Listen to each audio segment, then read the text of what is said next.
ध्यान दो बच्चों, बात कर रहे हैं हम किसकी? एसी चैप्टर की।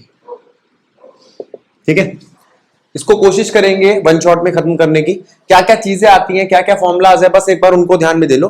ठीक है, आपका काम चल जाएगा। एसी, ऑल्टरनेट करंट,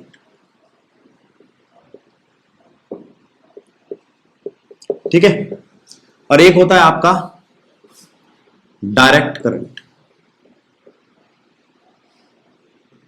बात को समझेंगे, ऑल्टरनेट करंट क्या है और डायरेक्ट करंट क्या है। अगर मैं आपसे कहूं कि ऑल्टरनेट करंट एक ऐसा करंट है जिसकी वैल्यू पॉजिटिव और नेगेटिव में इस तरीके से ऑल्टरनेटिवली चेंज होती रहती है, तो वो होगा ऑल्टरनेट करंट। लेकिन उसकी एक मैक्सिमम वैल्यू होती है, ये और ये। ठीक है, positive maximum value, negative maximum value.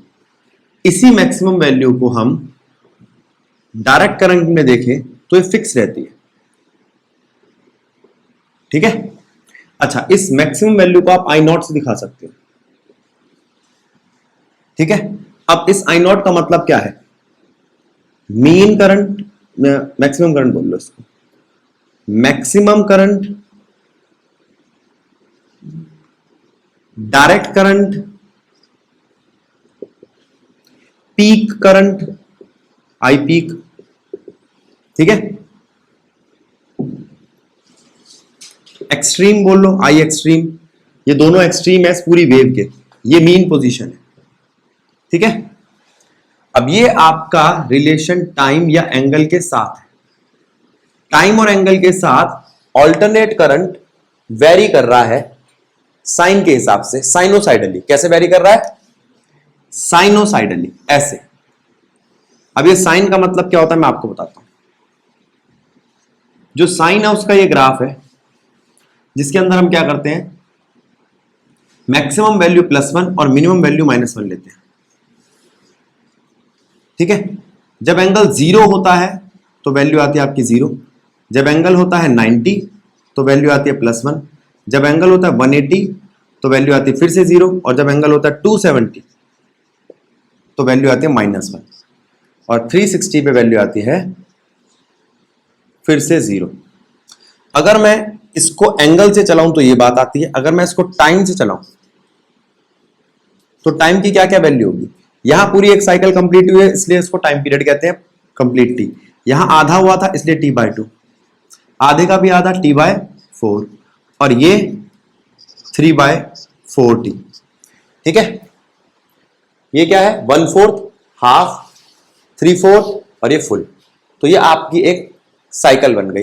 ये साइकिल साइन जैसी चल रही है, इसको साइनोसाइडल बोलते हैं।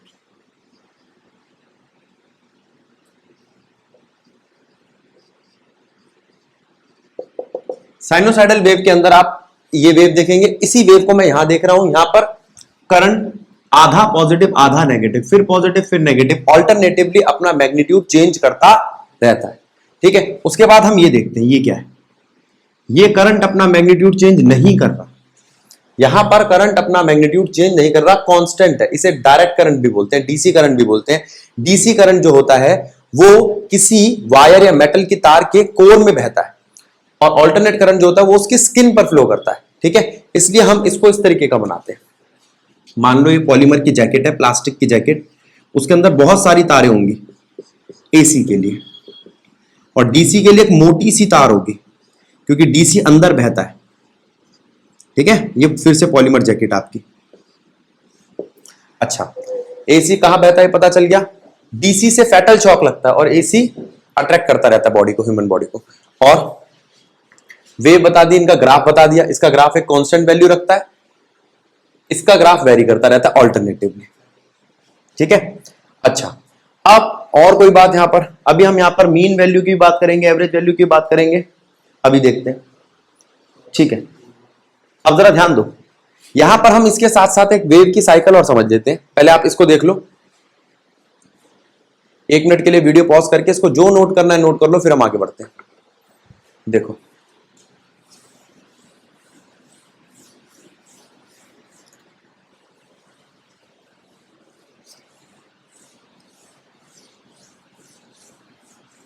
अब बारी आती है वेव की। जल्दी से इसको रिवाइज कर लो।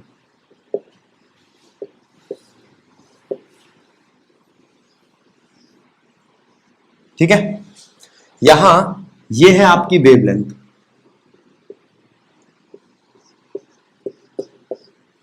वेवलेंथ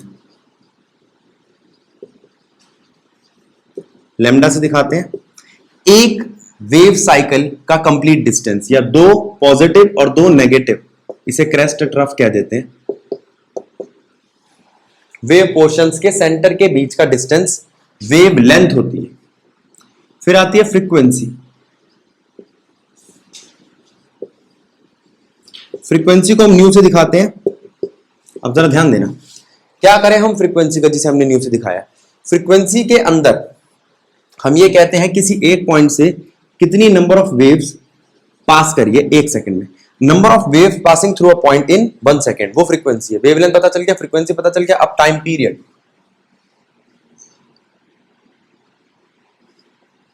टाइम पीरियड जिसको हम कैपिटल टी से दिखाते हैं। एक वेव को चलने में जो टाइम लगता है उसे टाइम पीरियड कहते हैं। ठीक है, अब आपके पास पहला फॉर्मूला आता है, फ्रीक्वेंसी होता है 1 अपॉन टाइम पीरियड। दूसरा फॉर्मूला आता है wave number, wave number, number of waves in 1 unit length. एक यूनिट लेंथ में कितनी वेव्स है, इतनी, इतनी या इतनी।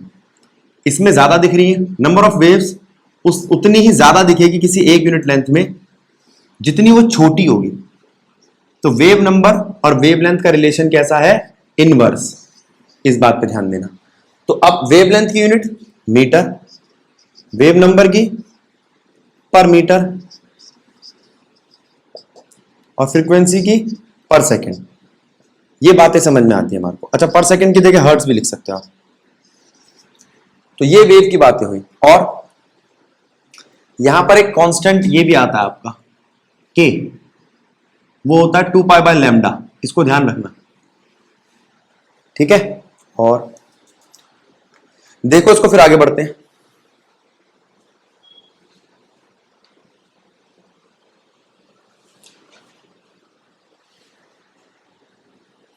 इसके बाद बारी आती है कुछ एंगुलर चीजों की, जैसे एंगुलर वेलोसिटी। देखो,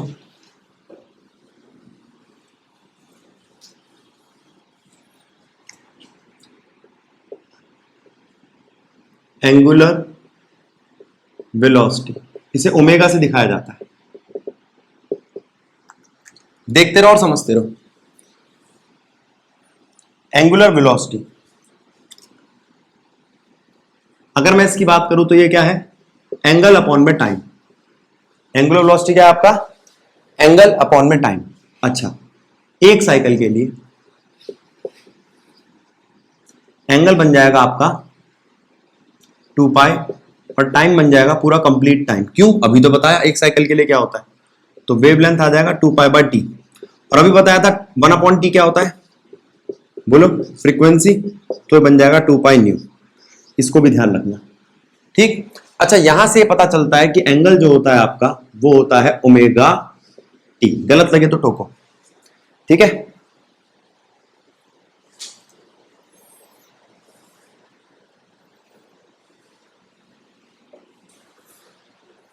इसके बाद बारी आती है फेज की। फेज देखना जरा,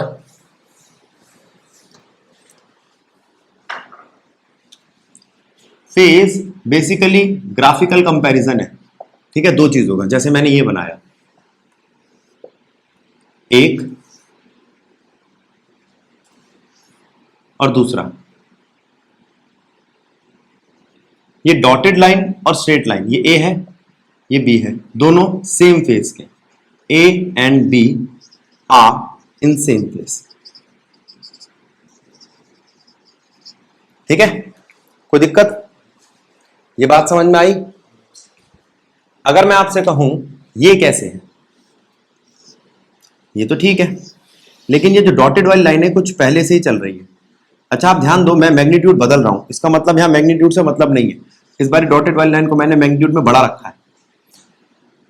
तो ए और डॉटेड वाली लाइन बी, तो आप कहोगे बी लीड कर रहा है। बी आगे है, बी लीड्स ए। देखो बी पहले स्टार्ट हो गया था 90 डिग्री पहले, ये जहां पर ए 0 पे था उस वक्त बी 90 पे था, तो वो लीड कर रहा है, बी लीड्स ए। तो ये दूसरा फेज हो गया आपका, समझो इस बात को, फिर मैं आगे बढ़ता हूं।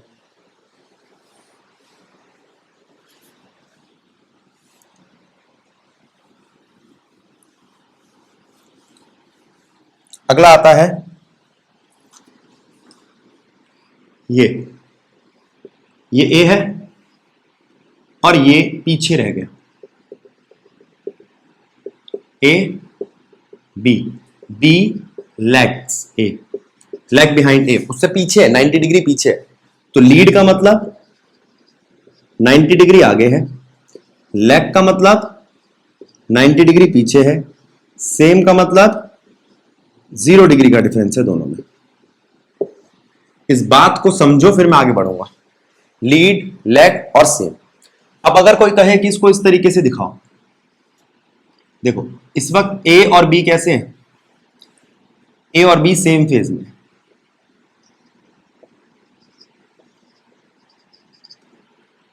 सी कैसा है ए के साथ, तो आप कहोगे सी लीड कर रहा है, और डी कैसा है, तो डी लैग कर रहा है, ठीक है। और सी और डी कैसे हैं आपस में, ऑपोजिट,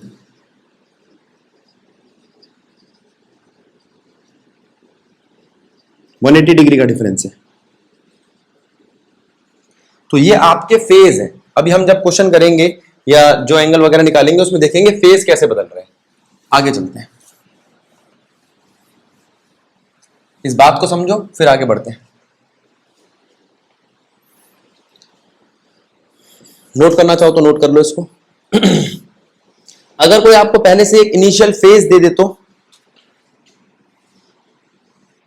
ये, अब इस फेज को आप थीटा कह लो, ओमेगा टी कह लो, जो भी थोड़ी देर पहले बताया, और फिर जो आपका मन करे वो उसको वैल्यू दे दो। मान लो ये करंट है और इससे कोई 90 डिग्री पीछे है, 90 डिग्री पीछे, तो वो हो जाएगा आपका क्या, दूसरी चीज। जैसे मैंने इसको ले लिया ईएमएफ, तो ईएमएफ करंट से लैग कर रहा है, ईएमएफ करंट से लैग कर रहा है, क्या कर रहा है, लैग कर रहा है। बात क्लियर हो रही है, ठीक है। अब देखना,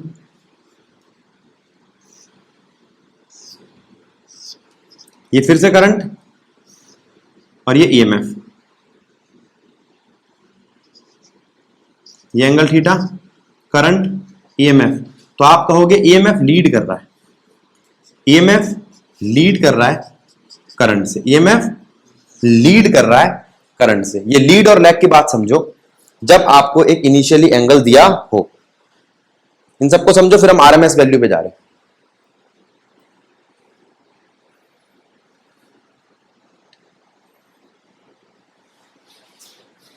देखो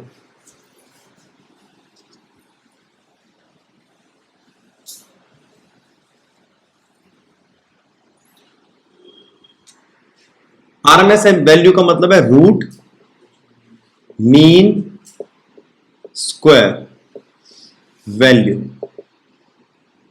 आरएमएस वैल्यू,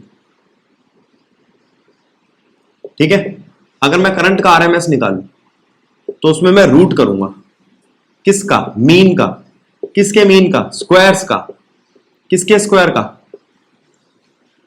इनके स्क्वायर का, ठीक है। ये कौन है, एक माइनस का आई है और एक प्लस का आई है, और अगर आप माइनस के आई और प्लस के आई का स्क्वायर करके मीन करते हो तो क्या आता है, इसका आई नॉट का स्क्वायर,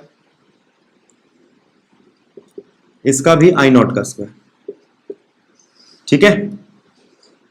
क्लियर है, सॉल्व करोगे क्या आएगा, 2i0 स्क्वायर,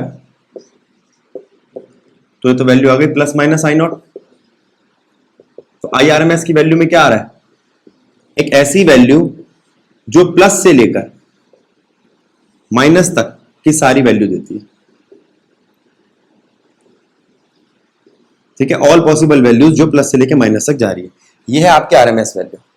इसको अगर हम सॉल्व करें तो यहां बहुत सारे वेरिएबल्स आ जाएंगे आपके सामने करंट के, देखो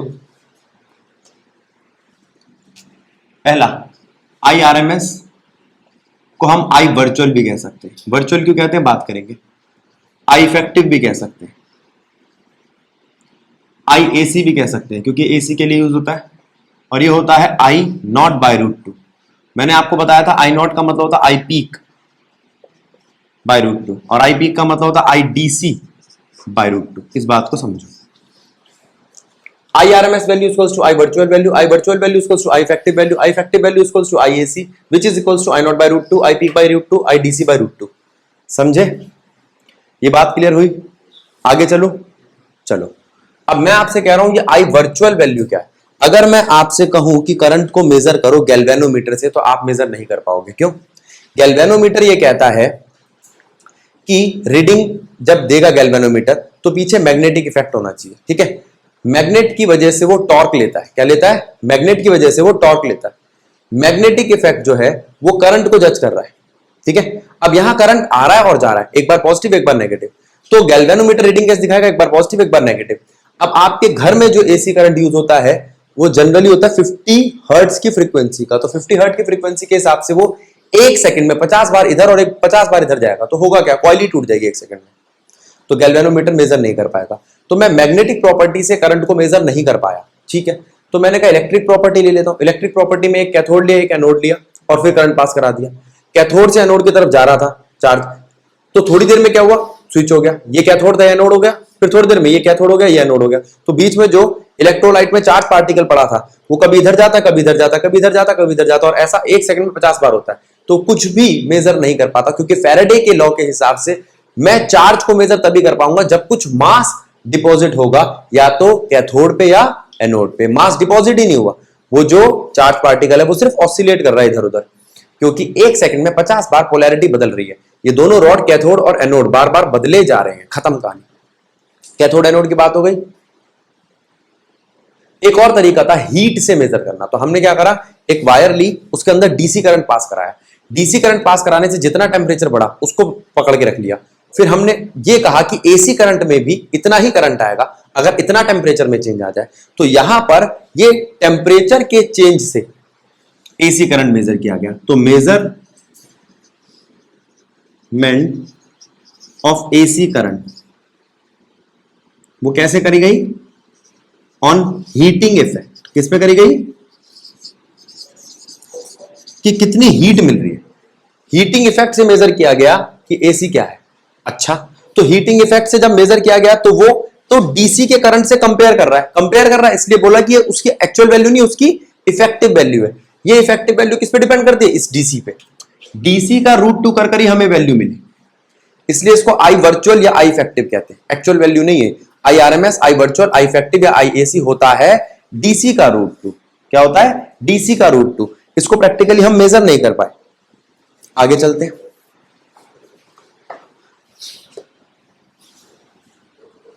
अब इसी तरीके से एक और वैल्यू आती है आई मीन वैल्यू।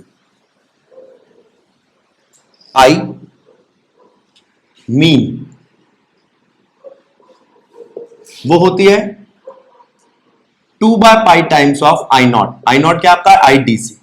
अच्छा, कोई तुमसे पूछे वी मीन क्या है या ईएमएफ ऑफ मीन क्या है? ये पोटेंशियल होता है, और पोटेंशियल कितना आएगा? 2/पाई ऑफ वी नॉट। पोटेंशियल में और करंट के फॉर्मूलों में कोई डिफरेंस नहीं है एसी के लिए। अब देखो, जैसे करंट आरएमएस क्या था? I not by root two. V RMS क्या होगा?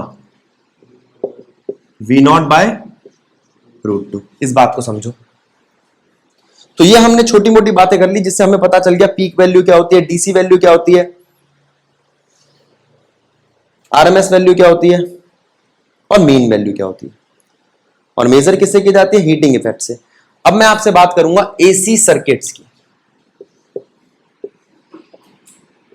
एसी सर्किट्स, अब जल्दी से इस पे ध्यान देंगे। सबसे पहली बात, एसी सर्किट में कौन कौन आएगा? रेजिस्टर,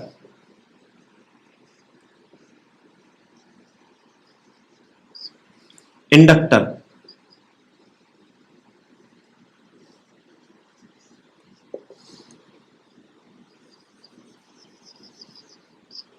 और कैपेसिटर।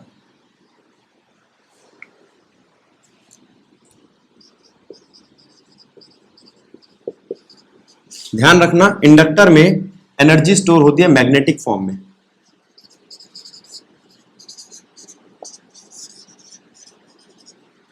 कैपेसिटर में एनर्जी स्टोर होती है इलेक्ट्रिक फॉर्म में, और रेजिस्टर जनरली कंज्यूम करता है इलेक्ट्रिसिटी को। आर से दिखाया जाता है, एल से दिखाया जाता है, और कैपेसिटर बनाना ही भूल गया मैं, कैपेसिटर सी से दिखाया जाता है।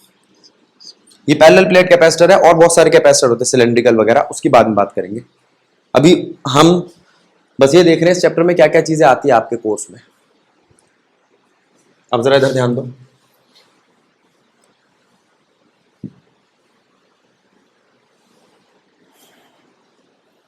एसी सर्किट की सप्लाई इस तरीके से डिनोट की जाती है, एसी सप्लाई। ठीक, चलो ये बना ली। अब एसी सर्किट में हम रजिस्टर, इंडक्टर, कैपेसिटर लगाएंगे और फिर उनको सीरीज में लगाएंगे। अब बात आती है हम निकालेंगे क्या, यहां पर हम निकालेंगे इनका फेज, हम निकालेंगे इस रिलेशन को ध्यान दे लो, V equals to I R. इसके अंदर जो करंट होता है वो होता है पोटेंशियल अपॉन में R, और ये जो R होता है ये क्या होता है, अपोजिंग फैक्टर। अब यही बार बार निकालना है, अपोजिंग फैक्टर। ठीक है, समझे, आगे चले। ठीक है, अब मैं आपसे कहता हूं अपोजिंग फैक्टर, और एक चीज और निकालिए, पावर फैक्टर। देखो जरा,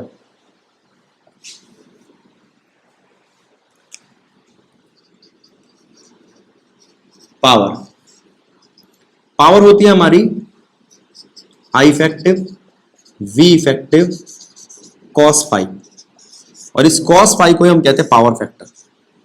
अब इन सब चीजों की बात करेंगे, पावर फैक्टर। आने वाले टॉपिक में हम इन सब चीजों की बात करेंगे। पहले हम ये देख ले पावर आया कहां से। जैसे करंट का और पोटेंशियल का एक रिलेशन मैंने आपको बताया, इसको बोलते हैं Ohm's law, V equals to I R. Power का रिलेशन कहां से देखोगे, तो थोड़ा सा पीछे जाना पड़ेगा हमें। क्या आप जानते हो कि पावर रेट है वर्क डन का, और वर्क डन क्या है, पोटेंशियल इनटू चार्ज, और पोटेंशियल का रेट क्या है, करंट। तो आप कह सकते हो पावर है वी आई। हाँ, अब ये छोटी क्लास 10th में पढ़ा है आपने, लेकिन V तो खुद आई आर होता है। जरा ये बात इधर पुट करना, तो पावर क्या बन जाएगा, आई आर मल्टीप्लाई में आई, यानी कि आई स्क्वायर आर। ठीक है, अगला और क्या होता है पावर। अब आई की जगह पर मैं V बाय आर रख दूं तो क्या फॉर्मूला बनेगा, power equals to V square R. अब तीनों फॉर्मूले देख लो आप, ये और ये। ठीक है, V square upon R, sorry V square upon R. तो जब हमने ये बातें देखी तो यहां से एक बात तो समझ में आ गई कि पावर क्या है, पोटेंशियल और करंट का प्रोडक्ट है। ठीक है, अब आगे बढ़ रहे हैं। अब इन सब चीजों को हम एक एक करके सर्किट में देखेंगे। AC circuit containing resistor only, inductor only, capacitor only, वगैरह वगैरह। ठीक है, आ जाओ। कुछ नोट करना चाहो तो नोट कर लो, 1 मिनट के लिए वीडियो पॉज कर लिया करो, सब नोट करके फिर आगे बढ़ा करो। चलो,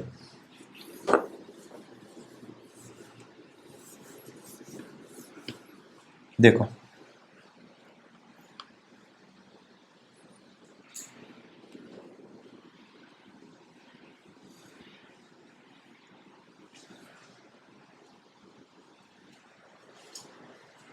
देखो और समझो।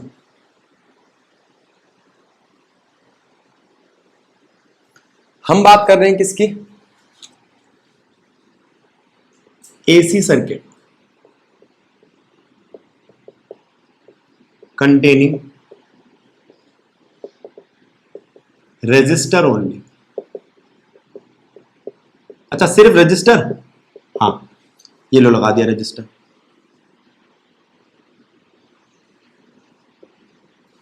क्या फॉर्मूला है हमारा, हम जानते हैं V equals to I R होता है। ठीक है, इसी से बनाना चालू करेंगे।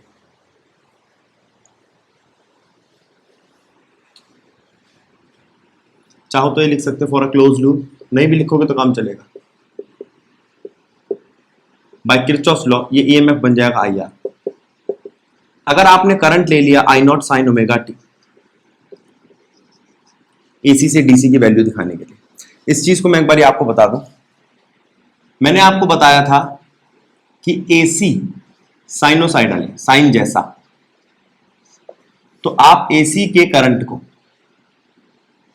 दिखाएंगे आई नॉट साइन ओमेगा टी। ये साइन ओमेगा टी ही इसको साइनोसाइडल बनाएगा। ठीक है, ये क्या है, ये डीसी करंट है, ये क्या है, ये एसी करंट है। इसी तरीके से वी एसी क्या होगा, V not sine omega T, या ई एसी क्या होगा, E not sine omega T. इस बात पे ध्यान देना बेटा, ये वाला टॉपिक मैं अभी आपको बताना भूल गया, ये भी इसके जनरल फॉर्मूलों में ही आता है। ठीक है, साइन ओमेगा टी क्या है, साइन थीटा की वैल्यू से बना है आगे, और ये एसएचएम को भी मान रहा है। E equals to I R, ठीक है, I equals to I not sine omega t अगर मैं यहां पुट कर दूं तो E is equals to I not sine omega t R. ठीक है, तो यहां से I की वैल्यू आएगी I not R sine omega t. ये एक बार ड्राइव कर रहा हूं, दोबारा ड्राइव नहीं करूंगा क्योंकि ये डेरिवेशंस आपके इस बारी कोर्स में नहीं है। आई नॉट, ठीक है, अब क्या आप इसको लिख सकते हो, E equals to E not sine omega T. क्यों लिख सकते हो, क्योंकि मैं जानता हूं ईएमएफ होता है ई नॉट, यानी कि उसकी मैक्सिमम वैल्यू या उसकी डीसी वैल्यू या उसकी पीक वैल्यू का साइनोसाइडल। देख लो, ठीक है। अब जब ये देखा तो पता चला कि भैया अगर आप फर्स्ट और थर्ड इक्वेशन देखते, on comparing equation first and third, आपको क्या मिलता है, इक्वेशन फर्स्ट और थर्ड को कंपेयर करने पर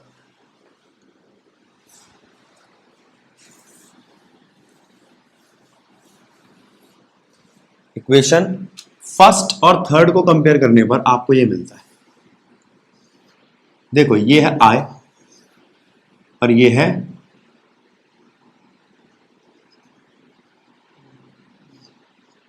E,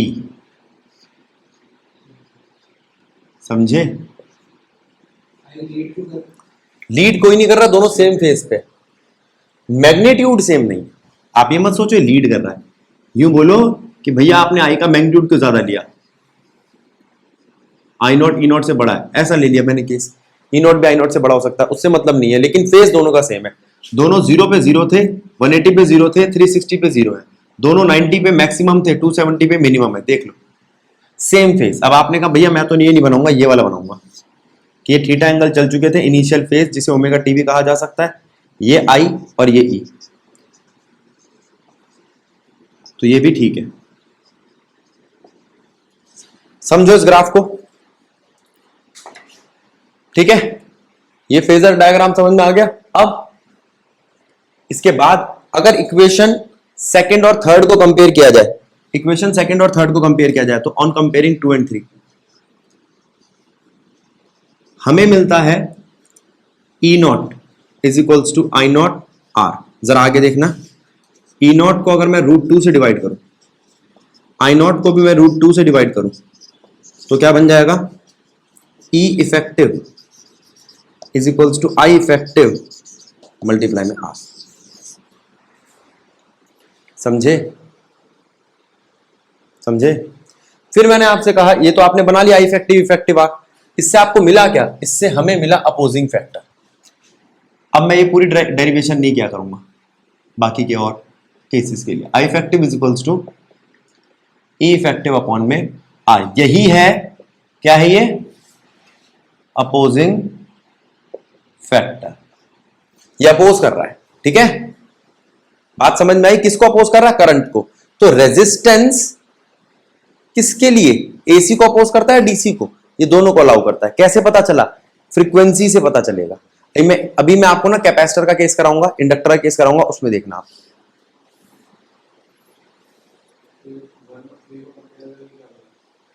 1 और 3 को कंपेयर करके हमें मिला फेज। लो मैं यहां एरो बना देता हूं, ठीक है। जरा समझो इसको, फिर हम आगे बढ़ते हैं, ठीक है। अब सेकंड केस आता है आपका इंडक्टर ओनली। इंडक्टर ओनली में आपको क्या करना है, एसी सर्किट में एक इंडक्टर लगा है, ठीक है। और अगर इंडक्टर लगा है तो आप बात करोगे किस चीज की, आप बात करोगे इस फॉर्मूला की,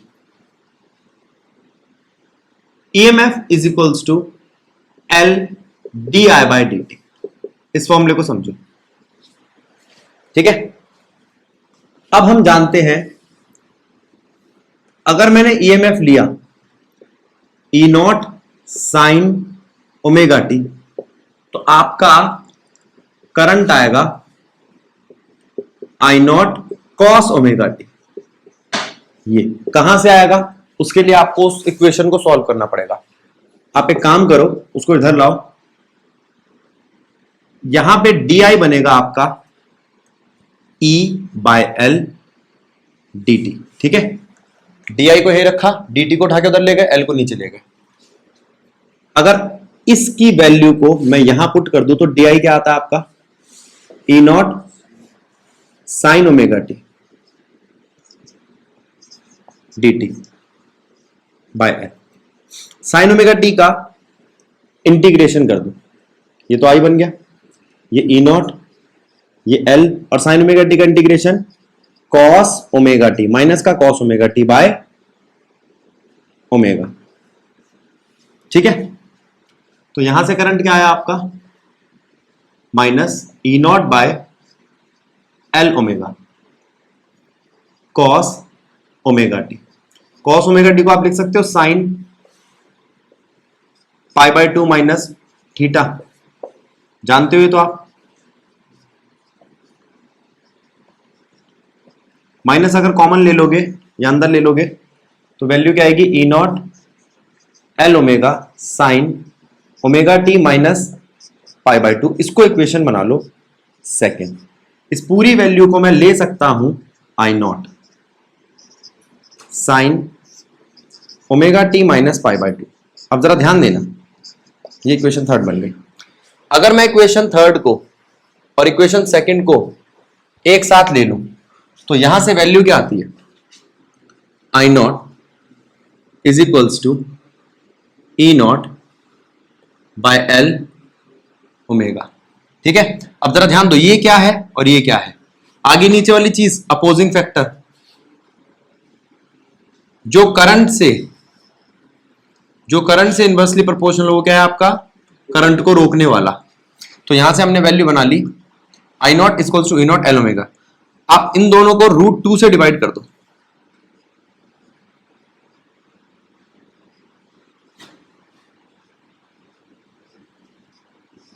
और ओमेगा एल ओमेगा को एक्सएल नाम दे दो। एक्सएल का मतलब है आपका इंपीडेंस, कंडक्टिव रिएक्टेंस, अकेला है ना अभी,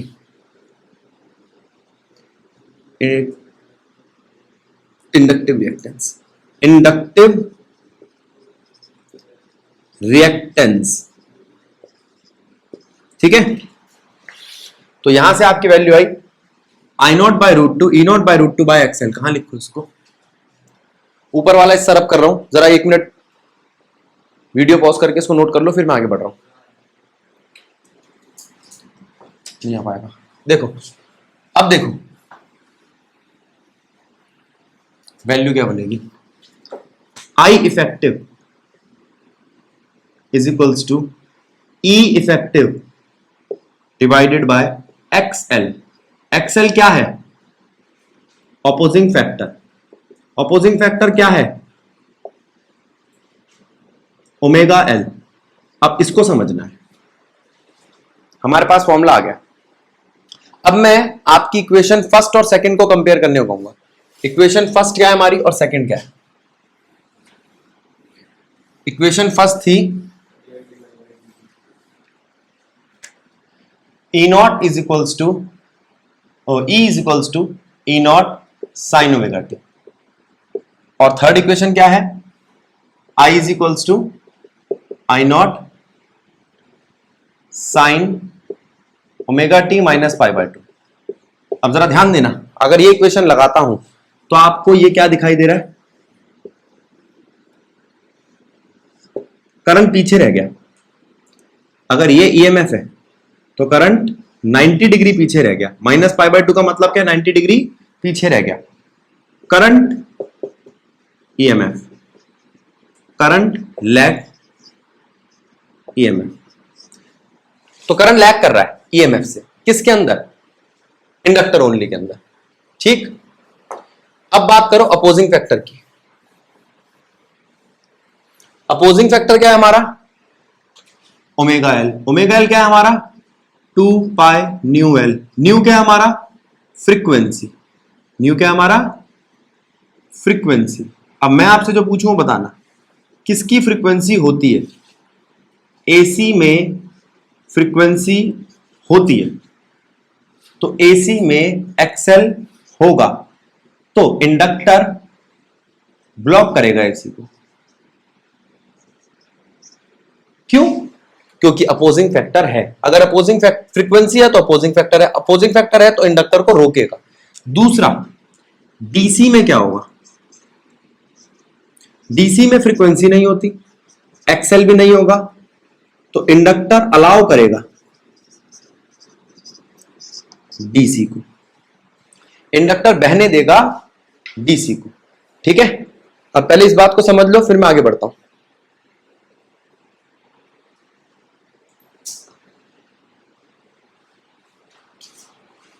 अब इसी तरीके से केस आता है आपका कैपेसिटर का।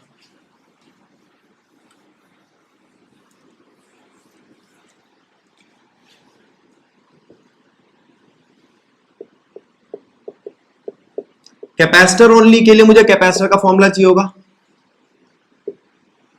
कैपेसिटर का कौन सा फॉर्मूला पढ़ा है हमने, C equals to Q by V. इसको उठा सकते हैं, अगर ये उठाते हैं तो हमारे पास फॉर्मूला आता है Q is equals to CV। ठीक है, फिर इसको डिफरेंशिएट करके हम करंट बना सकते हैं।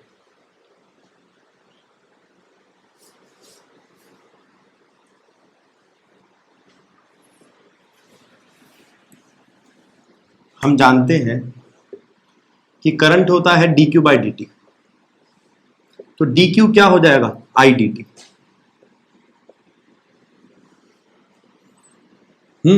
I की वैल्यू क्या है, I not sine omega T. फिर डिफरेंशिएट इंटीग्रेट करेंगे, इंटीग्रेट करने पर ये क्या बन जाएगा, Q। ये क्या बन जाएगा, I नॉट साइन का हो जाएगा minus cos omega t by omega. ठीक, फिर माइनस बाहर ले जाओ, कॉस का क्या बनेगा, साइन 90 माइनस ओमेगा टी। ठीक है, अब Q क्या है आपका, Q तो CV है, CV। और मुझे क्या चाहिए, V या EMF। आप चाहो तो आप इसको CE लिख लो, उससे कोई फर्क नहीं पड़ता क्लोज सर्किट के लिए, मैक्सिमम पोटेंशियल की वैल्यू। चाहो तो माइनस को अंदर ले जाओ, sign omega t minus pi by 2। ठीक है, फिर वही लैग वाली बात आ गई। इस बार कौन लैग कर रहा है, आप देखकर बताओ। पहले करंट लैग कर रहा था और अब कौन लैग कर रहा है, ईएमएफ। ये पूरी वैल्यू क्या है, E not.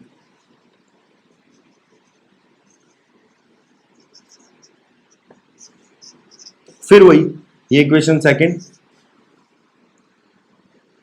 I equals to I not sine omega T लिखा नहीं मैंने, लिख देता हूं यहां पर। ये इक्वेशन फर्स्ट,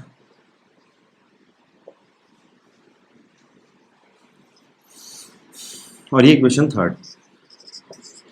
ठीक है, अगर मैं थर्ड और सेकंड को कंपेयर करूं, on comparing second and third, हमें क्या मिलेगा, E not is equals to I not by C omega. इसको √2 से डिवाइड कर दो, इसको भी √2 से डिवाइड कर दो, तो क्या मिलता है, E effective is equals to I effective by C omega. मुझे अपोजिंग फैक्टर ई के नीचे चाहिए, ना कि आई के नीचे। करंट को अपोज करना है ना, ले जाओ। कैसे ले जाओगे ई के नीचे? देखो, I effective is equals to E effective multiply में सी ओमेगा। ठीक है, तो आप कह सकते हो यहां से आएगा I effective is equals to E effective divided by 1/c omega. ये 1/c ओमेगा तो बता दिया मैंने आपको, लेकिन ये सी ओमेगा है क्या? Opposing factor. किसका? कैपेसिटर का। XC is equals to 1/c omega. C omega is equals to 1/c 2 pi nu. बात को समझो। अब आपको XC का क्या रिलेशन दिख रहा है फ्रीक्वेंसी के साथ? इनवर्स। क्या दिख रहा है? इनवर्स। इस बात को समझो, फिर हम आगे बढ़ते हैं।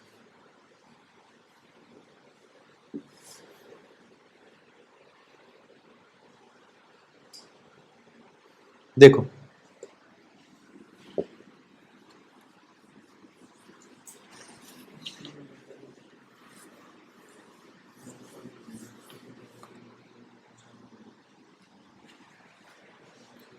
अब आप कहोगे XC क्या है? XC है 1/2 पाई न्यू C। XC है inversely proportional to frequency. AC की फ्रीक्वेंसी होती है तो उसका XC क्या होगा? बहुत कम, क्योंकि इनवर्स है ना।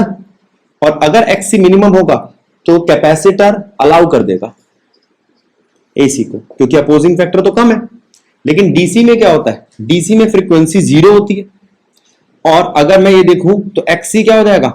1/2 पाई 0 C। ये तो इनफाइनाइट हो जाएगा। ठीक है, इसका मतलब XC मैक्सिमम हो जाएगा, बहुत बड़ा हो जाएगा। तो C ब्लॉक कर देगा DC को। याद रखो, C ब्लॉक कर देगा DC को और अलाउ करेगा AC को। यहां हमने 3 सर्किट समझे अभी। ठीक है, अब इन तीनों सर्किट की पावर को समझेंगे। पहले एक बार मैं इन सारे फॉर्मूलों को दिखा दूं आपको लिख के। अभी तक जो तीनों सर्किट देखे एक बार उनको देखो फिर से।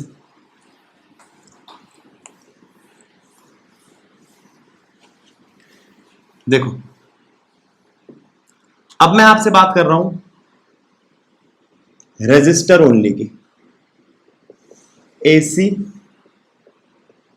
Circuit containing resistor only. तो क्या फॉर्मूला बनेगा? पहली बात, यहां I इफेक्टिव है I0 sign omega T. E effective है E0 साइन ओमेगा टी। दोनों का फेज सेम है। ठीक है, अपोजिंग फैक्टर है रेजिस्टेंस। अलाउ करता है दोनों को, AC को भी और DC को भी। खत्म बात, खत्म बात। दूसरा, कैपेसिटर। कैपेसिटर में सबसे पहला फॉर्मूला क्या है आपका? करंट क्या है? I0 cos omega T. EMF क्या है? I0 sign omega T. ठीक है, और E0 I0 लिख रहा हूं। और अपोजिंग फैक्टर क्या है? XC। XC क्या है? 1/ओमेगा C 1/2 पाई न्यू C। तो ये XC इनवर्सली प्रोपोर्शनल है फ्रीक्वेंसी के। तो जिसके पास फ्रीक्वेंसी है, AC जिसके पास फ्रीक्वेंसी है, उसके पास XC नहीं है या मिनिमम है, तो अलाउ करता है उसको। कैपेसिटर किसको अलाउ करता है? AC को। DC जिसके पास फ्रीक्वेंसी नहीं है, उसके पास XC मैक्सिमम है, तो ब्लॉक करता है, DC को ब्लॉक करता है। दो बातें समझ में आ गई। तीसरा आता है आपका इंडक्टर, यानी कि एल। इंडक्टर के अंदर आई इफेक्टिव क्या होगा, I not sine omega t. E effective क्या होगा, E not cos omega t. इन दोनों से बने हुए अपोजिंग फैक्टर को क्या कहेंगे, एक्स एल, यानी कि ओमेगा एल, यानी कि 2 पाई न्यू एल। यानी कि जिसकी फ्रीक्वेंसी है उसका एक्सएल भी होगा, और एक्सएल होगा तो ब्लॉक होगा, इसलिए इंडक्टर ब्लॉक कर देगा एसी को। और जिसकी फ्रीक्वेंसी नहीं है उसका एक्सएल भी नहीं होगा, तो इंडक्टर अलाउ कर देगा उसको जिसकी फ्रीक्वेंसी नहीं है, यानी कि डीसी को। ये सारे फॉर्मूले हमने समराइज कर दिए। अब एक बार इन सब के फेज डायग्राम देखेंगे। देखें, चले देखो,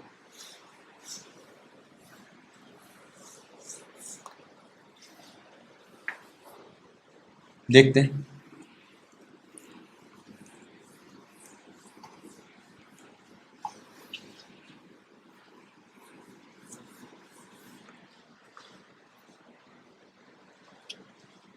पहले इस फेजर डायग्राम को देखो, रजिस्टर ओनली, सेम फेज, या ऐसा सेम फेज।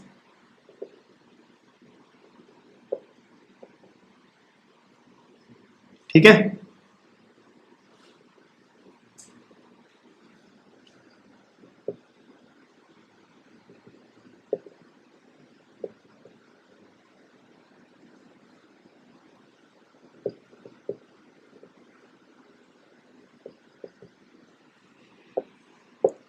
Register only.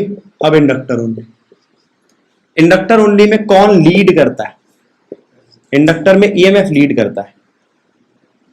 ये रहा ईएमएफ लीड करता हुआ, और ये रहा करंट। अगर ये करंट है तो ये ईएमएफ लीड कर रहा है।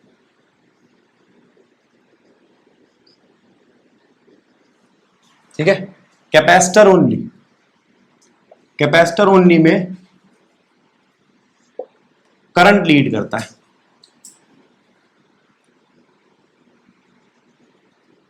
करंट लीड करता है ईएमएफ से।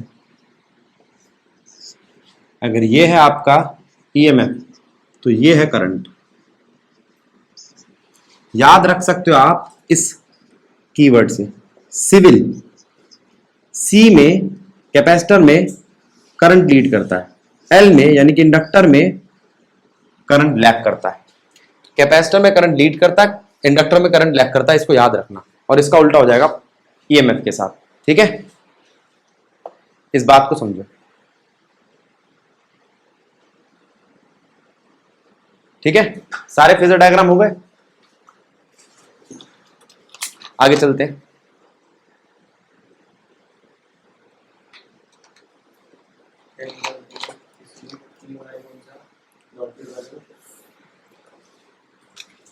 ये करंट है, ये ईएमएफ है। अब बारी आती है, तीनों देख लिया हमने, इंडक्टर ओनली, कैपेसिटर ओनली और रजिस्टर ओनली। अब इनको सीरीज में लगाते हैं।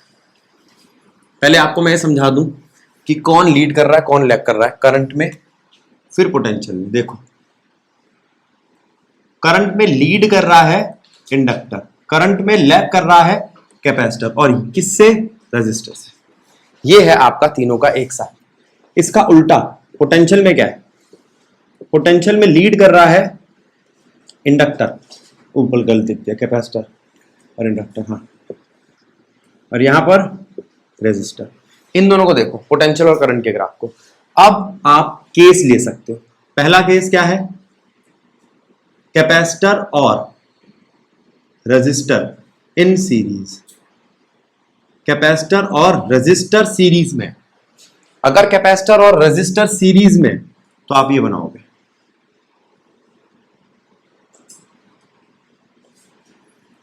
ठीक है, ये है VC, इंडक्टर ले लो पहले, VL और VR, और ये उनका रिजल्टेंट VLR। ठीक है, यहां पर आपके पास VLR आएगा अंडर रूट ऑफ VL का स्क्वायर VR का स्क्वायर, ये होता आई इफेक्टिव XL का स्क्वायर प्लस आई इफेक्टिव XR का खाली R का स्क्वायर। ठीक बात, तो यहां से VLR आ जाता है आई इफेक्टिव बाहर अंडर रूट ऑफ XL का स्क्वायर और R का स्क्वायर। समझो इस बात को, और इस बात को ध्यान दो, ये चीज क्या बनी फिर, आप लिख सकते हो VLR आई इफेक्टिव, और ये बन जाएगा अपोजिंग फैक्टर Z। ठीक है, Z क्या है आपका, इम्पीडेंस,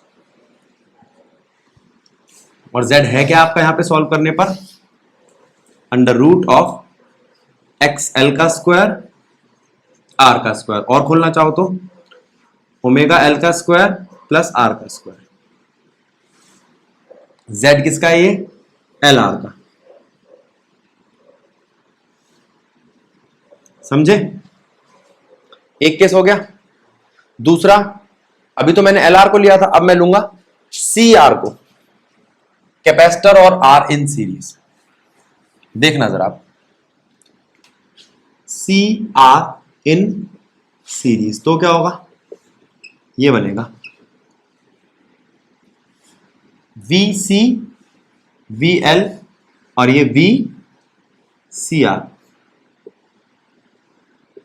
बस, अब क्या करें, अब इसको देखो और उसको देखो, सेम है, VCR under root of VC का स्क्वायर VR का स्क्वायर।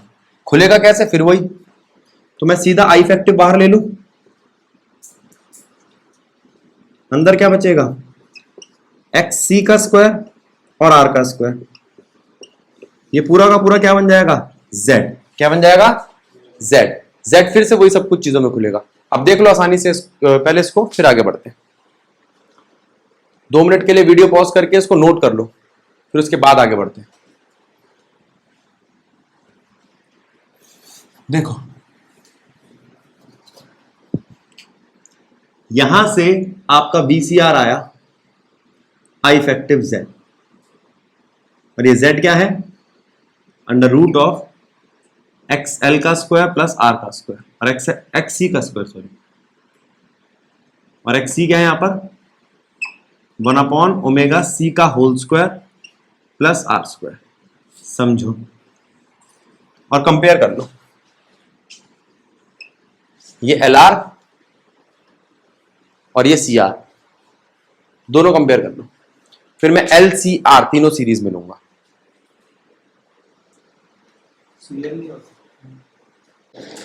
अब अगर LCR तीनों सीरीज में हो तो LCR इन सीरीज, तो क्या होगा भाई, जरा ध्यान देना। अब L है इंडक्टर, C है कैपेसिटर, R है रजिस्टर, और ये है उनका एक ग्राफ, VL VC और VR, ये मैंने आपको बताया था। तो अब आपके केसेस चलेंगे, अगर VL बड़ा हो VC से तो ये बचेगा भैया, VL माइनस VC और VR, और ये आएगा आपका रिजल्ट है VLCR। ठीक, अब क्या है ये VLCR, ये है अंडर रूट ऑफ, चेक करो, VL माइनस VC का होल स्क्वायर प्लस VR का होल स्क्वायर। इन दोनों में से आई इफेक्टिव निकाल दो तो अंदर क्या बचेगा, XL माइनस XC का होल स्क्वायर प्लस R का होल स्क्वायर। फिर वही बात, ये पोटेंशियल, ये करंट, और ये आपका अपोजिंग फैक्टर Z। तो यहां से Z क्या निकल कर आया, under root of XL minus XC का whole square plus R square. बस यहां पर XL आप जानते हो क्या है, ओमेगा L, XC आप जानते हो क्या है, 1/ओमेगा C। उसको सॉल्व करो, आपका काम बन जाएगा। ये वो केस है जिसमें L बड़ा है C से, एक केस। दूसरा केस, जब L छोटा हो C से तो क्या होगा, सिर्फ फेज में फर्क आएगा और किसी चीज में नहीं। बताता हूं कैसे। केस लो,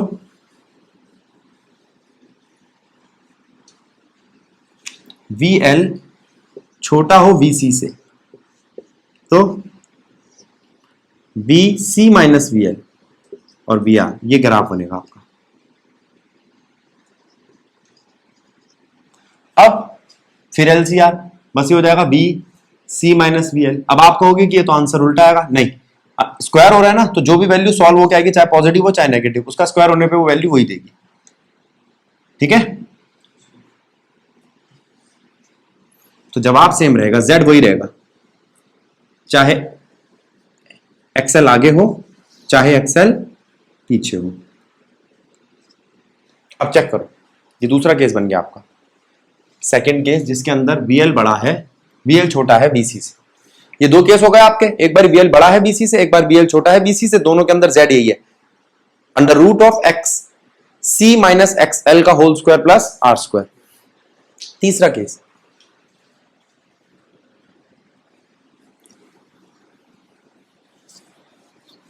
अब तीसरा केस देखो आप और समझो।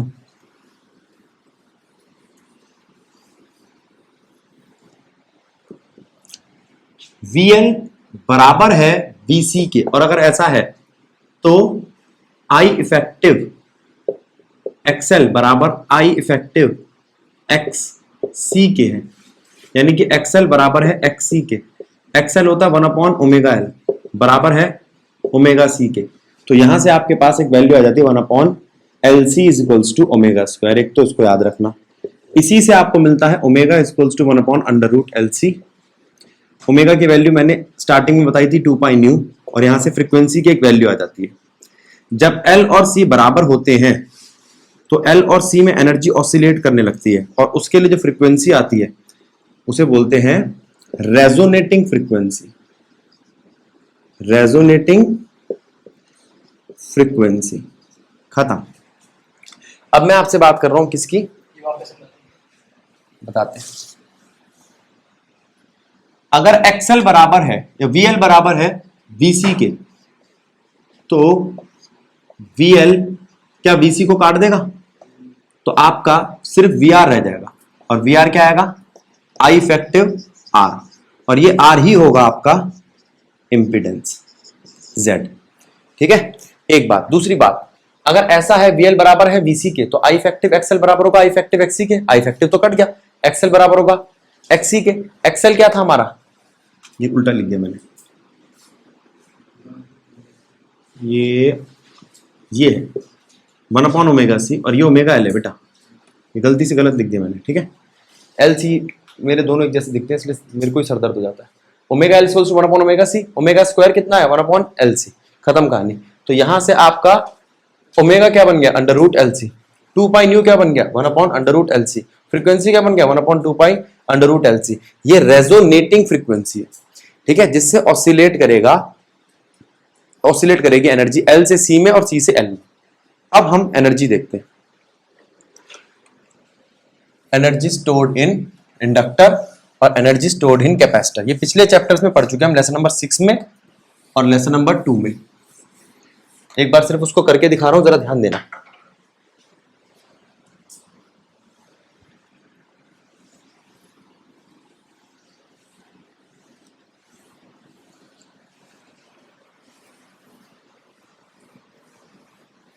देखो, एनर्जी स्टोर्ड इन कैपेसिटर। पहले आप एक बात समझो, वर्क डन क्या होता है। वर्क डन क्यों निकाल रहे हैं हम, तो एनर्जी निकालनी है, एनर्जी ही वर्क डन है। वर्क डन क्या है आपका, potential into D Q. Potential क्या है, Q बाय C। ठीक है, इंटीग्रेट करना। Q का इंटीग्रेशन क्या होगा, Q स्क्वायर बाय 2। तो यहां से वर्क डन आया, और वर्क डन क्या होता है, एनर्जी के इक्वल। कौन सी एनर्जी, जिसके अंदर हम कैपेसिटर को लेकर चल रहे हैं, वो आएगी half Q square by C। इसको समझो, ठीक है। अब ऐसे ही अगर मैं बात करूं आपसे एनर्जी स्टोर्ड इन इंडक्टर की, तो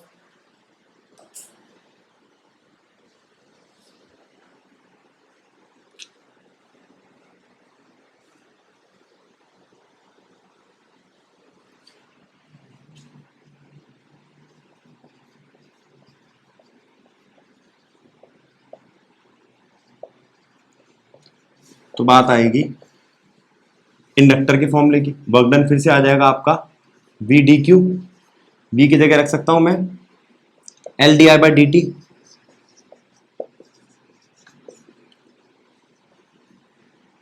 ठीक है, वर्क डन तो ठीक है, L भी ठीक है, D Q by D T ले लो,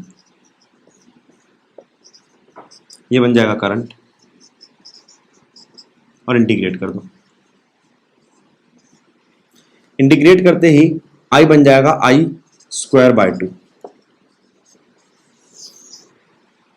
ठीक है, तो वर्क डन क्या आया, L I स्क्वायर बाय 2, या ये वर्क डन आगे जाके बन गया एनर्जी। कौन सी एनर्जी, इंडक्टर की, वो क्या आई, हाफ L I स्क्वायर। दोनों फॉर्मूले समझो, half L I square, half Q square by C। खत्म कहानी। एक चीज और समझो,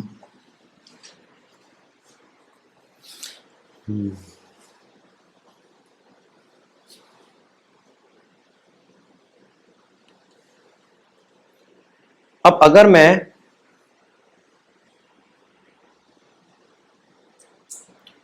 बात करूं कि इस इक्वेशन को,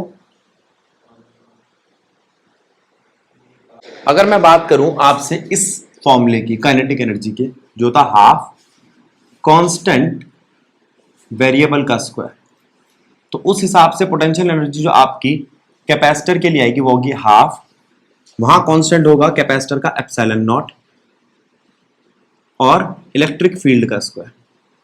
ठीक है, और अगर इंडक्टर की बात करूं तो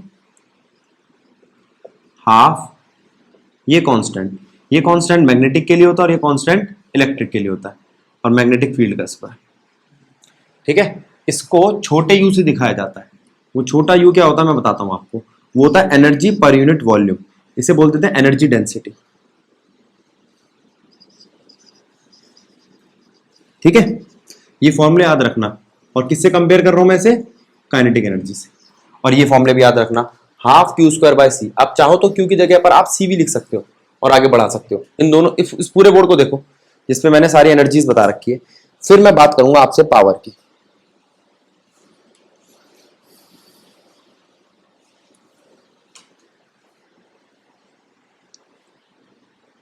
देखो,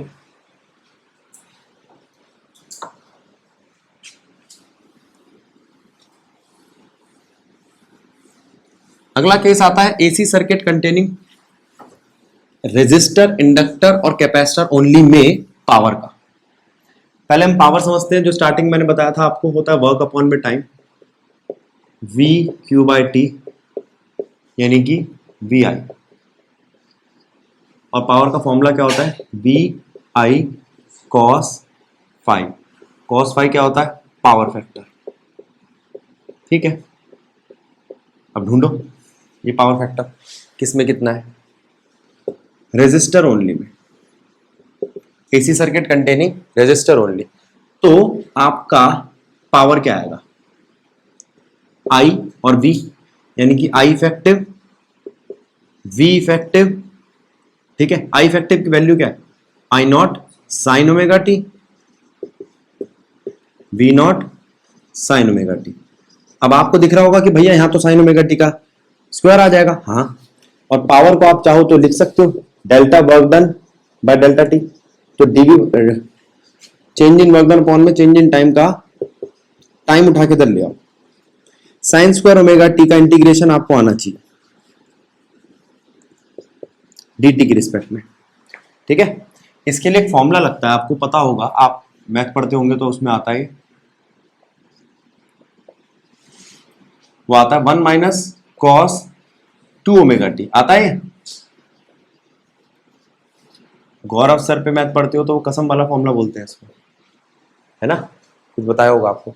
तो इसको सॉल्व करोगे तो आई नॉट बाहर रहेगा, वी नॉट बाहर रहेगा और √2 से डिवाइड कर दो दोनों को और यहां वर्क डन आ जाएगा। अंदर जब सॉल्व करोगे तो 0 से लेके t तक की लिमिट में सिर्फ t आएगा, तो वर्क डन अपॉन में टाइम आएगा आपका power which is equals to I effective v effective.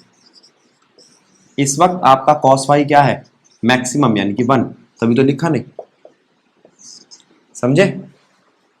ये रेजिस्टर ओनली है।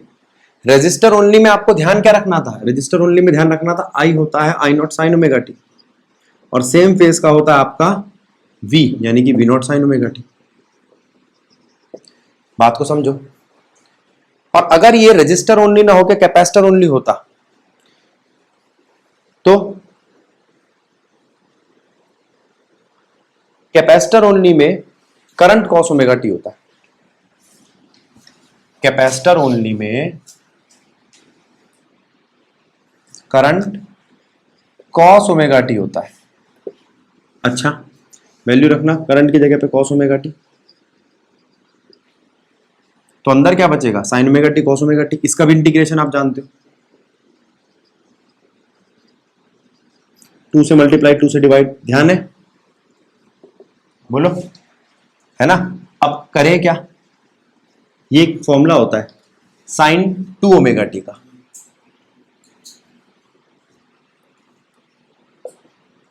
साइन 2 ओमेगा टी, और साइन 2 ओमेगा टी को अगर आप टी की लिमिट से 0 से टी की लिमिट में सॉल्व करोगे तो जवाब आएगा 0।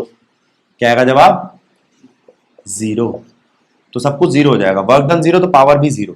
तो AC circuit containing capacitor only की पावर कितनी आई, 0। कहानी समाप्त हो गई।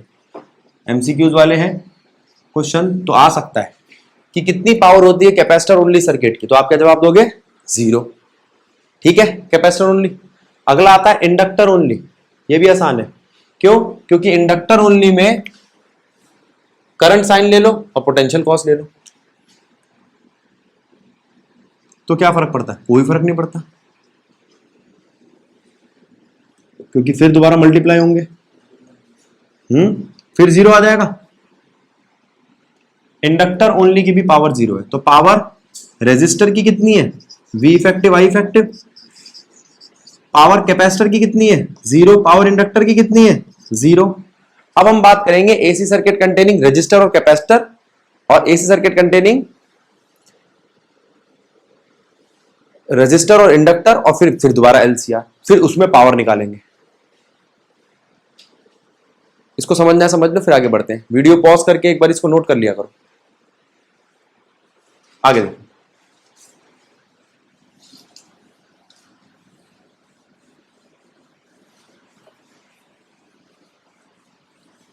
देखो हो गया ये।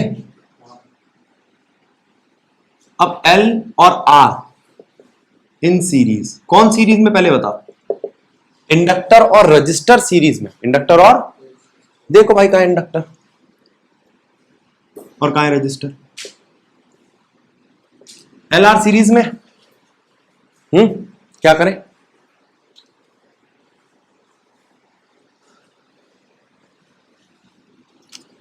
अब हम क्या करेंगे, L और R से एक इंपीडेंस ट्रायंगल बनाएंगे। देखो, अब पोटेंशियल नहीं लेंगे, हम सिर्फ इंपीडेंस का ट्रायंगल बनाएंगे। ये आपका रेजिस्टर, ये आपका इंडक्टर, और ये आपका ट्रायंगल कंप्लीट। लेकिन इन दोनों से क्या बनेगा, Z। Z बनेगा, तो वो क्या होगा, पाइथागोरस लगाना, क्या ये होगा, ठीक है। अभी थोड़ी देर पहले जो Z कराया था वो भी यही था क्या, L और R का, हाँ। तो आप कहोगे यहां से तो हमें Z मिल गया, √XL का स्क्वायर R का स्क्वायर। अगर मैं आपको कह दूं ये फाई है, तो कॉस फैक्टर क्या होगा, कॉस फाई क्या होगा, एक्सएल अपॉन में जेड, यानी कि एक्सएल अपॉन में under root of X L का स्क्वायर और आर का स्क्वायर। गलत है। tan फाई क्या होगा डायरेक्शन के लिए? tan फाई होगा परपेंडिकुलर अपॉन में बेस। ठीक है, पावर की डायरेक्शन भी मिल गई और पावर का फैक्टर मिल गया। ये पावर फैक्टर है, याद रखना, पावर फैक्टर। ठीक, अब जरा इसको देखना, ये कौन सीरीज में थे? L R. अब सी आर इन सीरीज, तो क्या करोगे? सी और आर सीरीज में, तो देखना क्या होगा, आर सी, ये जेड, और जेड कितना है इस बार? एक्स सी का स्क्वायर और आर का स्क्वायर। ठीक, जेड मिल गया, यही था पहले भी जो हमने निकाला था। कॉस फाई क्या आएगा? एक्स सी अपॉन में जेड, यानी कि एक्स सी अपॉन में एक्स सी का स्क्वायर आर का स्क्वायर, और tan फाई क्या आएगा?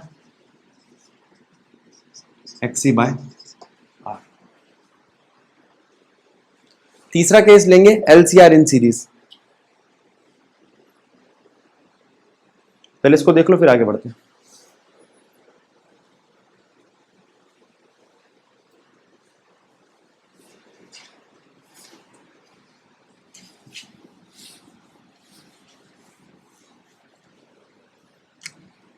अब L C R in series, फिर उसमें केस बनेंगे। पहला केस, एक्सएल बड़ा हो एक्ससी से, तो एक्सएल माइनस एक्ससी निकाला जाएगा आर के साथ। तो जेड क्या आएगा? Under root of XL minus XC का whole square plus R square. ये फाई एंगल आपका, तो कॉस फाई क्या आएगा? कॉस फाई आएगा बेस अपॉन में हाइपोटेनस। ठीक है ना? आर अपॉन में जेड, आर अपॉन में अंडर रूट ऑफ एक्सएल का एक्सएल माइनस एक्ससी का whole square plus R square. ठीक है, इसका उल्टा केस कर लोगे। और तीसरा केस क्या? अच्छा, 10 नहीं निकाला, नो 10 निकाल देते। tan फाई परपेंडिकुलर अपॉन में बेस।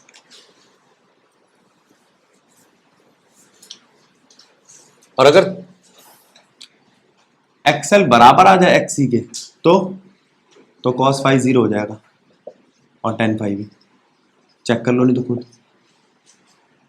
ठीक है, और z बन जाएगा r, और वही इक्वेशन आ जाएगी, ओमेगा एल बराबर 1 अपॉन ओमेगा सी।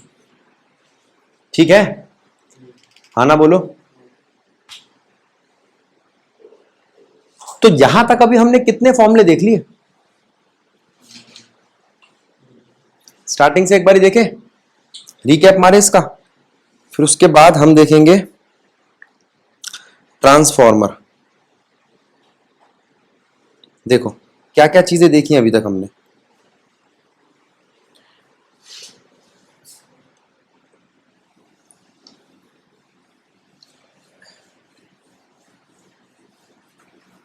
सबसे पहले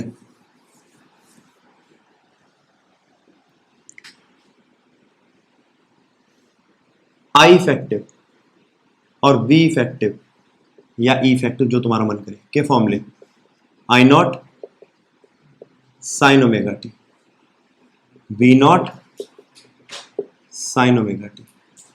I effective I R M S के बराबर भी है, आई वर्चुअल के बराबर भी है, वी इफेक्टिव भी वी आर एम एस या वी वर्चुअल के बराबर है, और वो बराबर है आई नॉट बाय रूट 2 के या वी नॉट बाय रूट 2 के। ये फॉर्मूले भी हम देख चुके हैं। ठीक, हटाओ। अब इसके बाद क्या देखा हमने? फिर मीन वैल्यू। मीन वैल्यू जो होती है 2 by pi I naught, V mean value 2 by pi V naught. ठीक है, कोई दिक्कत? अच्छा, और अब बारी आती है हमारी अपोजिंग फैक्टर्स की। रेजिस्टर ओनली में आर, इंडक्टर ओनली में एक्सएल और एक्स। एक्सएल है ओमेगा एल और फिर आया 1/ओमेगा सी। एक्सएल का मतलब, ओमेगा का मतलब 2 पाई न्यू एल, इसका मतलब 1/2 पाई न्यू सी। मेरी बात समझना, यहां फ्रीक्वेंसी देखी जाएगी। जिसकी फ्रीक्वेंसी होती है यानी कि एसी की, एसी ब्लॉक करेगा इंडक्टर, जिसकी फ्रीक्वेंसी होती है उसको जाने देगा कैपेसिटर। ठीक है, इसको याद करने के लिए कुछ बच्चे ये बना लेते हैं कि भैया कैपेसिटर में से एसी चला जाता है, याद करने के लिए बनाया, इसका कोई लॉजिक नहीं है। ठीक है, अच्छा, तो इंडक्टर ब्लॉक करता है एसी, कैपेसिटर अलाउ करता है एसी। इंडक्टर अलाउ करता है डीसी, कैपेसिटर ब्लॉक करता है डीसी। हटाओ। फिर बारी आती है किसमें कौन लीड करता है। सिविल से पता चलता है कैपेसिटर में करंट लीड करता है और इंडक्टर में करंट लैग करता है, बस इसी से पता चल जाएगा। पोटेंशियल, पोटेंशियल कैपेसिटर में लैग करता है और इंडक्टर में लीड करता है। खत्म।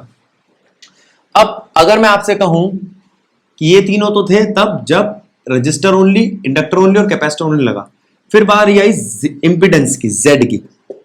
जेड एल और आर का क्या होगा, जेड सी और आर का क्या होगा, वो होगा अंडर रूट ऑफ एक्सएल का square R square, under root of X C का स्क्वायर आर स्क्वायर, और एलसीआर का under root of XL minus XC का whole square plus R square. ठीक है, अब ये मत कहना कि तीनों केस बताओ, तीनों केस में दो केस तो सेम ही थे, अगर ये दोनों बराबर होंगे तो ऑटोमेटिकली कट के आर ही आ जाएगा, तो एक ही फॉर्मूला याद रखो। अब पावर के फॉर्मूले क्या थे हमारे, वर्क अपॉन में टाइम, जिससे हमारा बना V इंटू करंट I, फिर पावर का फॉर्मूला बना V effective I effective cos phi. Cos phi क्या आपका पावर फैक्टर। पावर फैक्टर अगर 1 आता है तो इसका मतलब रजिस्टर ओनली है, 0 आता है तो ये कैपेसिटर ओनली या इंडक्टर ओनली है। और इनको अगर हम सीरीज में लेते हैं तो क्या बनता है, वही जो इंपिडेंस के साथ बनता है, कॉस फाई और टेन फाई। वो भी थोड़ी देर पहले ही बताया, उसको रिवाइज कराने की क्या जरूरत है। ठीक है, तो ये तो आपका हो गया एसी सर्किट। अब एसी सर्किट के अंदर एक इसकी एप्लीकेशन आती है एलसी ऑसिलेटर। एल और सी को सीरीज में लो और ऑसिलेट कराओ एनर्जी को। कौन सी एनर्जी को ऑसिलेट कराऊं मैं, एल के अंदर जो एनर्जी होती है मैग्नेटिक एनर्जी, सी के अंदर जो एनर्जी होती है वो होती है इलेक्ट्रिक एनर्जी। उन दोनों को मुझे ऑसिलेट कराना है और उससे फ्रीक्वेंसी बनानी है। ठीक है, इसे बोलते हैं हम एलसी ऑसिलेटर। जरा ध्यान देना, एलसी ऑसिलेटर। मैंने एक सर्किट लिया जिसके अंदर मैंने लगाया सी को और बैटरी से जोड़ा। ठीक है, बैटरी सोर्स है, प्राइमरी सोर्स। उस वक्त इंडक्टर खाली बैठा था, चुपचाप बैठा था, इसको जोड़ा ही नहीं था। पहले कनेक्ट 1 and 2, लिख लो, connect 1 and 2 to charge capacitor only. कर दिया चार्ज, इसको होने लग गया चार्ज। लो, जब फुल चार्ज हो गया तो मुझे इस बैटरी की जरूरत नहीं, हटा दो इस बैटरी को और इंडक्टर के साथ लगा छोड़ दो। अब इसका काम क्या है, ये अपने आप को धीरे धीरे धीरे धीरे डिस्चार्ज करेगा। करते हैं, ये लो हो गया डिस्चार्ज, और इसको चार्ज करेगा, डायरेक्शन नहीं बदलेगा। जब ये डिस्चार्ज होता है इसको डायरेक्शन से कोई लेना देना नहीं, धीरे धीरे डिस्चार्ज कर रहा है और इसकी सेम डायरेक्शन में इसको इंड्यूस कर रहा है। इंडक्टर इंड्यूस होता है, चार्ज नहीं होता, सेम डायरेक्शन में। खत्म कहानी। अब उसके बाद ये अपने आप को रिड्यूस करेगा और उसको चार्ज करेगा। अब डायरेक्शन बदलेगी क्योंकि इंडक्टर लेंज लॉ को मानता है, डायरेक्शन बदलने लग गई। देखो, डायरेक्शन सेम डायरेक्शन, चेंज हो गई डायरेक्शन, लेकिन कैपेसिटर जब डिस्चार्ज होगा तो फिर सेम रहेगी। तो इसका पहला सर्किट ये था, दूसरा ये, तीसरा ये, चौथा बनाने जा रहा हूं। और ऐसा कितनी बार होगा, ये होता रहेगा। अब डायरेक्शन बदल चुकी है, ध्यान रखना। इससे हुआ क्या, इससे हुआ कैपेसिटर चार्ज हुआ, कैपेसिटर डिस्चार्ज हुआ। ठीक है, कैपेसिटर के साथ साथ इंडक्टर चार्ज हुआ, इंडक्टर डिस्चार्ज हुआ, लेकिन इंडक्टर ने कैपेसिटर की डायरेक्शन बदल दी। और इस बार कैपेसिटर चार्ज और डिस्चार्ज नेगेटिव डायरेक्शन में हुआ, जिसकी वजह से इंडक्टर भी नेगेटिव हो गया। अब ये क्या है, ये कैपेसिटर यानी कि इलेक्ट्रिक फील्ड की एनर्जी है, और ये इंडक्टर यानी कि मैग्नेटिक फील्ड की एनर्जी है। और जब इलेक्ट्रिक और मैग्नेटिक फील्ड एक साथ आती है तो जो चीज पैदा होती है वो होती है इलेक्ट्रोमैग्नेटिक वेव, ईएम वेव। तो ये एलसी ऑसिलेटर ईएम वेव को जनरेट पैदा करता है, ईएम वेव्स पैदा करता है एलसी ऑसिलेटर। ठीक है, यहां पे एनर्जी के सोर्सेस क्या है, अगर मैं एनर्जी की बात करूं इलेक्ट्रिक फील्ड वाली तो वह half Q square by B. Check करो, भी कराई थी मैंने आपको एनर्जी, मैं खुद ही भूल जाता हूं क्यू स्क्वायर बाय सी था या क्यू स्क्वायर बाय बी था, क्यू स्क्वायर बाय सी था। ठीक है, ये गलत मत कर देना बेटा, मुझे तो याद नहीं रहती, मेरा पेपर थोड़ी है। और मैग्नेटिक फील्ड की क्या होगी, हाफ एल आई स्क्वायर। ठीक, ये सोर्स है इनके। तो ये हो गया आपका एलसी ऑसिलेटर। एलसी ऑसिलेटर हो गया, खत्म कहानी एलसी ऑसिलेटर की। अब किसकी बारी आती है, ट्रांसफॉर्मर। चलो देखते हैं ट्रांसफॉर्मर है क्या और काम कैसे करता है। देखो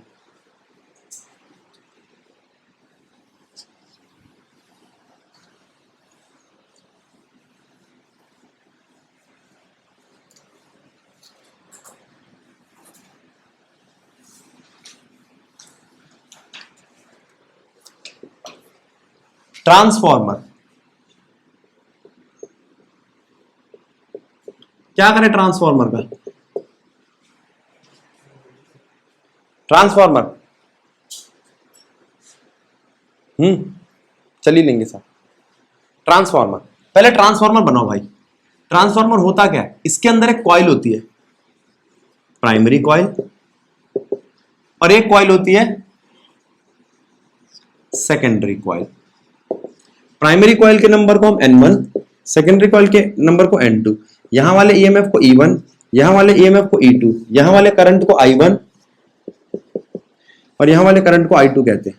ये किसी कोर पे लिपटी होती है। ठीक है, उस कोर को लेमिनेटेड किया जाता है। क्यों किया जाता है बताऊंगा अभी सब कुछ। ठीक है, सॉफ्ट आयरन का कोर होता है। सॉफ्ट आयरन का क्यों होता है ये भी बताऊंगा।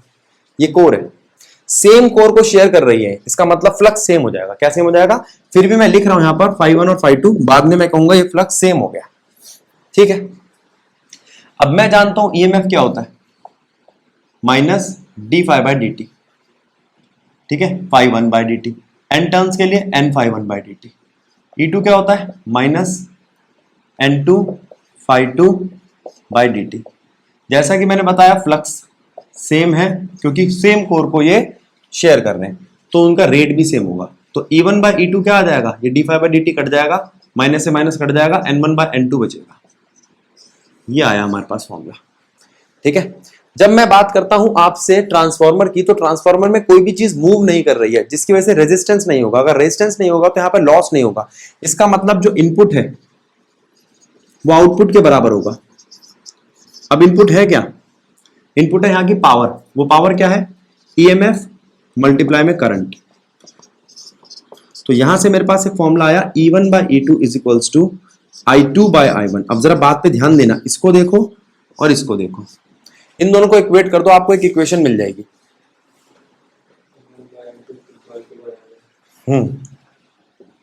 इक्वेशन क्या है आपकी, जरा ध्यान दो।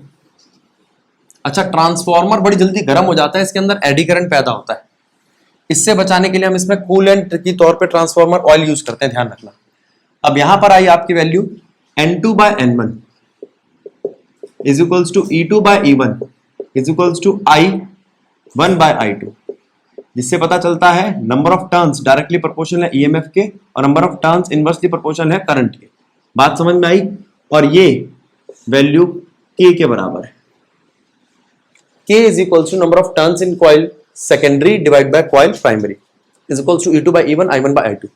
ठीक है, अब इससे पता चलेगा स्टेप अप है ट्रांसफॉर्मर या step down. Step up transformer, इसमें N2 बड़ा है N1 से। स्टेप अप में N2 बड़ा है N1 से। अगर N2 बड़ा है N1 से तो K की वैल्यू बड़ी है। स्टेप अप में number of turns in secondary coil ज्यादा होते हैं, K की वैल्यू 1 से बड़ी होती है। ईएमएफ 2 का बड़ा होता है और करंट 2 का छोटा होता है। तो इसको क्या कहेंगे हम? लो ईएमएफ कन्वर्ट हो रहा है हाई में और हाई करंट कन्वर्ट हो रहा है लो में। स्टेप अप है, स्टेप अप। इसका बिल्कुल उल्टा होता है step down. Step down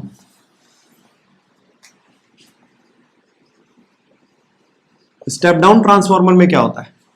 N2 छोटा होता है N1 से, K की वैल्यू छोटी होती है 1 से, E2 छोटा होता है E1 से और I2 बड़ा होता है I1 से।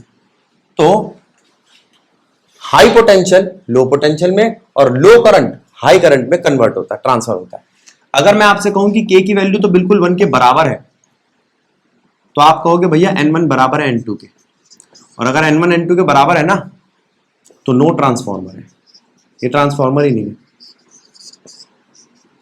ठीक, ये 3 ही केस हो सकते हैं, स्टेप अप, स्टेप डाउन या ट्रांसफॉर्मर ही नहीं है, इक्वल है, बराबर है। ठीक है, अब बारी आती है क्या ट्रांसफॉर्मर में लॉस होते हैं? हाँ, ट्रांसफॉर्मर में लॉस होते हैं। इसके लिए मुझे एनसीईआरटी चाहिए होगी। ट्रांसफॉर्मर में कैसे कैसे लॉस हो सकते हैं? एक, भैया प्रॉपर वाइंडिंग नहीं करी आपने तो लीकेज होने लग गई, मैग्नेटिक फील्ड या मैग्नेटिक फ्लक्स की लीकेज होने लग गई। दूसरा, रेजिस्टेंस का लॉस हो सकता है, जो वायर आप यूज कर रहे हो उसकी रेजिस्टेंस इतनी हाई थी कि वो लॉस करने लग गई। उससे बचने के लिए आप कॉपर की वायर का यूज करो। प्रॉपर वाइंडिंग का एक ही रिजल्ट है, वाइंडिंग ही प्रॉपर करो जिससे मैग्नेटिक फ्लक्स लीकेज ना हो। ठीक है, तीसरा आता है आपका जो आपका लॉस होता है हिस्टेरिसिस लॉस की वजह से। तो उसके लिए आप सॉफ्ट आयरन कोर का यूज करो जिसमें हिस्टेरिसिस लूप सबसे छोटा होता है। ठीक है, और क्या बताया था? एडी करंट का लॉस। ठीक है, ये 4 लॉस मैंने आपको नाम से बता दिया। एडी करंट के लॉस के लिए हम उस बल्कि से क्या बोलते हैं उसको, कोर को हम लेमिनेटेड बनाते हैं, क्योंकि कोर जितना पतला हो जाएगा एडी करंट का असर कम हो जाएगा। हिस्टेरिसिस लॉस से बचने के लिए हम सॉफ्ट आयरन कोर का इस्तेमाल करते हैं, मटेरियल सॉफ्ट आयरन कोर लेते हैं। और वाइंडिंग वाले मैग्नेटिक फ्लक्स के लॉस को बचने के लिए हम प्रॉपर वाइंडिंग करते हैं। और चौथा क्या बताया था मैंने आपको? रेजिस्टेंस के लॉस से बचने के लिए हम कॉपर जैसी वायर का यूज करते हैं। अब इनके नाम एनसीईआरटी ने क्या लिख रखे हैं वो जानना जरूरी है, क्योंकि मैंने तो आपको ऐसे नाम बता दिए।